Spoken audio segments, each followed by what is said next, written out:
जबाबदारी कुणावरती द्यायची, तर उत्तराधिकारी म्हणून सुनित्रा वहिनींना देण्याच्या बाबतीतला सर्व पक्षातल्या वरिष्ठ नेत्यांनी एकमत केलं आणि या कठीण परिस्थितीमध्ये सुनित्रा वहिनींना बारामतीहून मुंबईला यावं लागलं.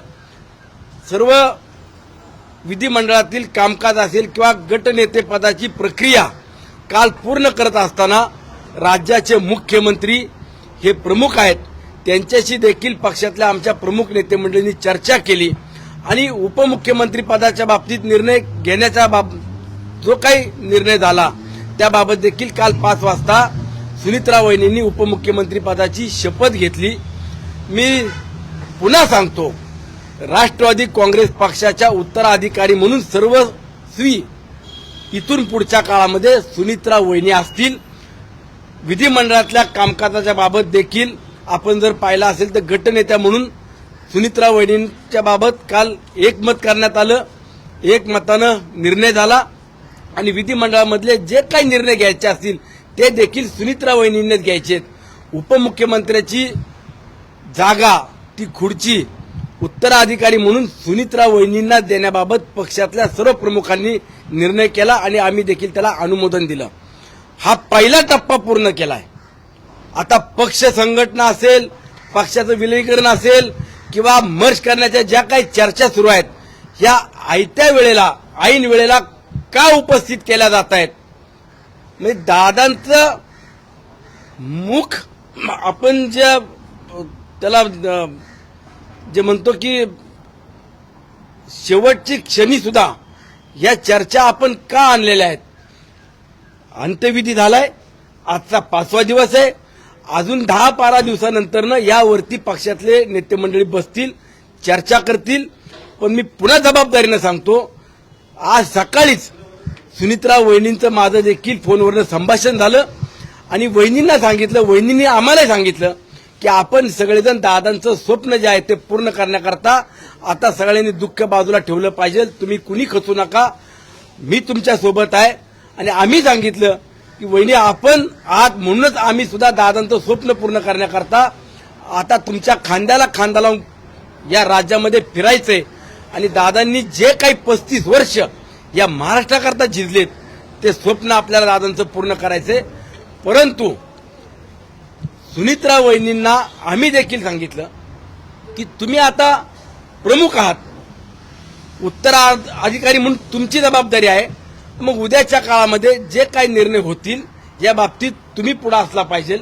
त्यांनी सांगितलं आपले 12-15 दिवस हे सगळे विधीचे संपू दे, त्यानंतर पक्षातल्या सगळ्या प्रमुखांना, तुम्हा सर्व आमदारांना एकत्रितपणानं बोलून आपण पुढच्या चर्चा काय असतील किंवा कशा पद्धतीने आपल्याला पक्षाच्या बाबतीत निर्णय घ्यायचे हे आपण घेऊ. त्यामुळं जे कोणी आमच्या पक्षात नसलेले मंडळी, पक्षाचा राष्ट्रीय अध्यक्ष कोण असणार आहे हा ठरवण्याचा अधिकार इतर कुणालाही नाही.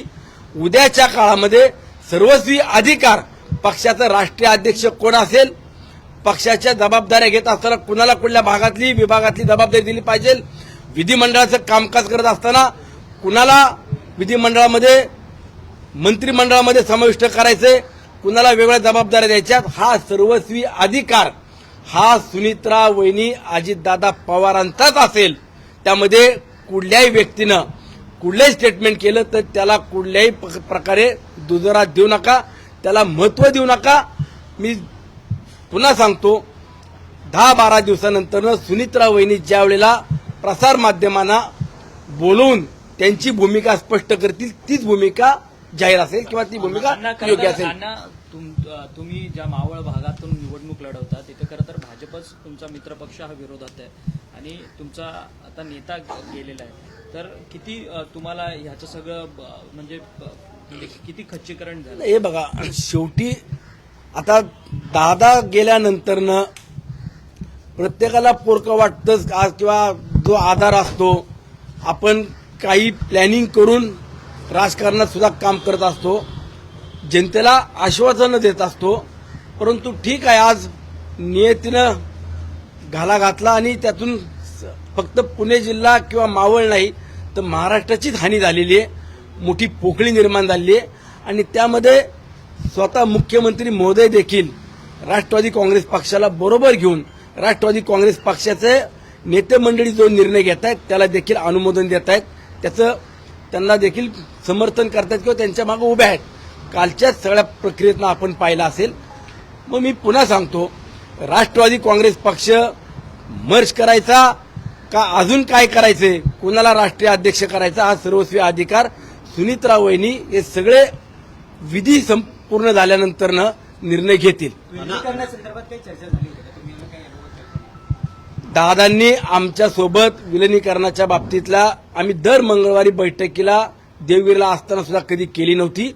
पण ठीक आहे, दादांची इच्छा काय होती किंवा काय करायचं हा नंतरचा भाग आहे. आज यावरती भाष्य आपण का करतो, नाही त्या विषयाला आपण सारखंच दुजोरा द्यायचं काम नाही करायला पाहिजे. परंतु जाणीवपूर्वक काय मंडळी तोच विषय तेच वारंवार चर्चा करतायत. मी तुम्हाला सांगतो, ह्याच्यामध्ये सुनीत्रा वहिनी आमच्या उत्तराधिकारी आहेत. जो निर्णय सुनीत्रा वहिनी घेतील तो राष्ट्रवादी काँग्रेस पक्षाच्या सर्वसामान्य कार्यकर्त्याला, प्रमुख व्यक्तींना, जबाबदार असलेल्या विधानसभेतल्या आमदारांना देखील तो निर्णय मान्य असेल, एवढंच मी सांगतो.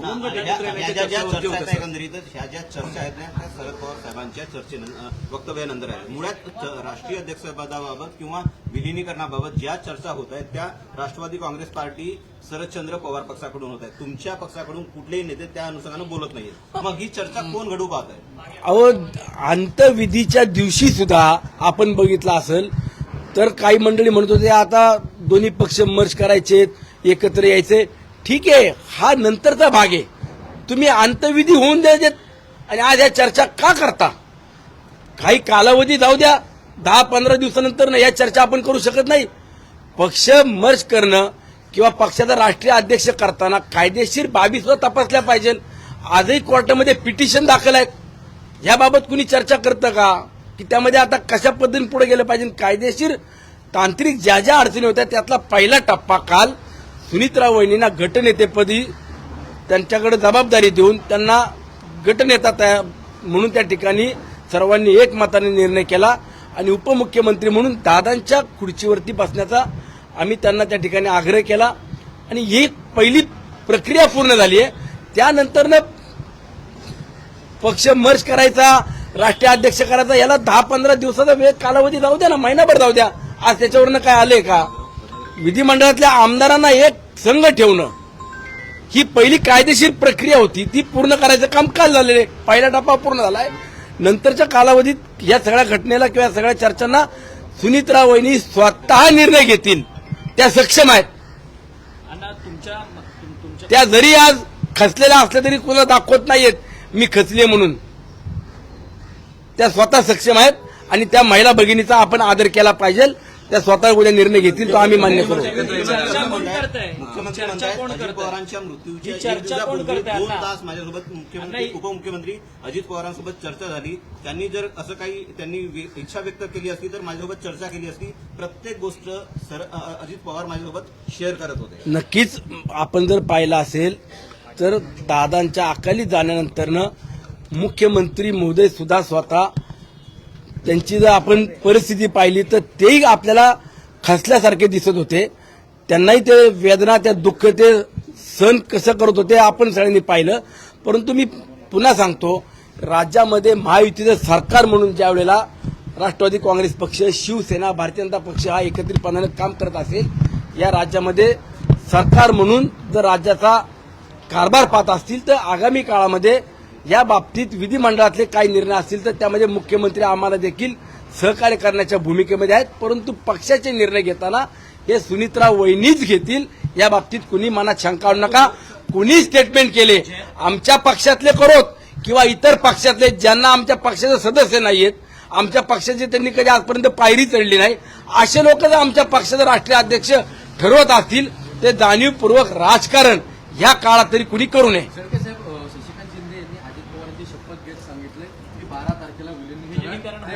आणि जयंत पाटील म्हणतात की 4 वेळा माझ्या इथे दादा आले, चर्चा करून गेले, जेवून गेले. मी तुम्हा सर्व पत्रकार बांधवांना, मीडियाला हात जोडून विनंती करतो, आज दादा नसताना जे काही संकट या राज्यावरती, पवार कुटुंबावरती आलेले, या परिस्थितीमध्ये पहिलंच त्यांना सावरू द्या.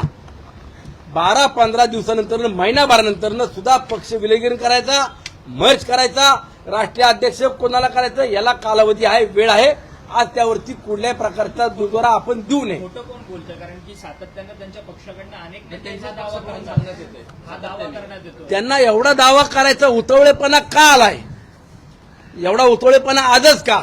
ज्या वेळेला दादा हयातीत होते, दादांना तुम्ही कधी कुणी चांगल्या पद्धतीनं पाहिलं? कुणी का दादांना तुम्ही महाराष्ट्र सुद्धा तुम्ही पक्षाचा अध्यक्ष करून नाही पाहिले? मुख्यमंत्री म्हणून दादांचं स्वप्न तुम्ही पूर्ण करण्याकरता का नाही एकवटले? ठीक आहे, आज मला त्याच्यात जाऊ नका, माझी विनंती आहे तुम्हाला. या सगळ्या प्रक्रियेत किंवा या घटनेत आज तुम्ही दुःखामध्ये हे राजकीय विषय कुणी आणू नये. फक्त जी टेक्निकली कायदेशीर अडचण होती ती पहिल्या टप्प्यातली पूर्ण केली आहे. उद्याच्या काळामध्ये नंतरनं या सगळ्या प्रक्रियेवरती पक्षातले प्रमुख नेते बसतील. आणि मी पुन्हा सांगतो, हे सर्वस्वी अधिकार आमच्या सुनीत्रा वहिनींना आहेत. त्यांना जो निर्णय घ्यायचा आहे तो निर्णय घेतील आणि त्या निर्णयाला आम्ही त्यांचं समर्थन करू, त्यांच्या मागे उभं राहू. तुमच्या मतदारसंघात तुम्ही कलश घेऊन चालला आहात, कसं एकंदरीत कार्यक्रम? आज पुणे जिल्ह्यातले पिंपरी चिंचवडचे अध्यक्ष ते पिंपरी चिंचवड शहरामध्ये कलश घेऊन जातील. पुणे जिल्ह्याचे अध्यक्ष पुणे शहराचा कलश घेऊन जातील. आणि ग्रामीणचे 3 अध्यक्ष आहेत, त्यामध्ये मावळ, भोर, राजगड आणि मुळशी या तालुक्यातल्या अध्यक्षांकडे मी हा कलश आता इथून गेल्यावरती त्यांना सुपूर्द करणार आहे. अण्णा, तुमच्या मतदारसंघामध्येच खरं तर अजित पवारांच्या निधनाच्या दिवशी एक पार्टी, मटन पार्टी किंवा पेढे वाटण्यात आले, असा हा सगळा किळसवाना प्रकार काही नेत्यांकडनं करण्यात आला. काय ही सगळी संपूर्ण माहिती आहे? आता शेवटी आपण राजकारण करायचं का आपण संवेदनशीलपणानं पाहून एखाद्या या घटनेकडे आपण सगळ्यांनी एक संघ होऊन काम करायचं, हा सर्वस्वी अधिकार प्रत्येक व्यक्तीला दिलेला आहे, संविधानाने दिलेला आहे. परंतु ठीक आहे, कोणाला पार्ट्या करायच्यात करोत. आम्हाला या बाबतीत बोलण्यापेक्षा जनता त्यांना त्यांची जागा दाखवून देईल. राज्याचा उपमुख्यमंत्र्यांचा एवढा विमान अपघातात मृत्यू होतो आणि त्याच दिवशी मित्र पक्षाकडनं भाजपच्या काही स्थानिक नेत्यांकडनं अशा पद्धतीचं हे आयोजन करण्यात आहे, किती योग्य आहे? भारतीय जनता पक्षाचे प्रमुख नेते आदरणीय फडणवीस साहेब आहेत, प्रदेशाध्यक्ष रवींद्र चव्हाण साहेब आहेत. हे संवेदनशील आहेत. आपण पाहिलं असेल, आजच मला वाटतं स्टेटमेंट मुख्यमंत्री मोदयांनी केलं की दादांच्या निधनामुळे मी जिल्हा परिषद पंचायत समितीला कुठल्याच प्रचाराला जाणार नाही. मग खाली कार्यकर्त्यांनी सुद्धा तेवढी संवेदनशीलता दाखवली पाहिजे. परंतु या असे उतावळेपणा करून काय मिळवणार आहेत ते त्यांनी त्यांचं लेकरा भासव. परंतु तुमचा प्रचार जिल्हा परिषदेच्या निवडणुकीकरता सुरू राहणार की तुम्ही कशा नाही, पद्धतीने प्रचार करणार? आम्ही कुठेही प्रचार करायला जाणार नाही. मी व्यक्तिगत सांगतो, माझ्या मावळ तालुक्यात 15-20 वर्षात जी कामं होऊ शकली नाही ती अवघ्या 5-6 वर्षात आदरणीय दादांनी करून दाखवली.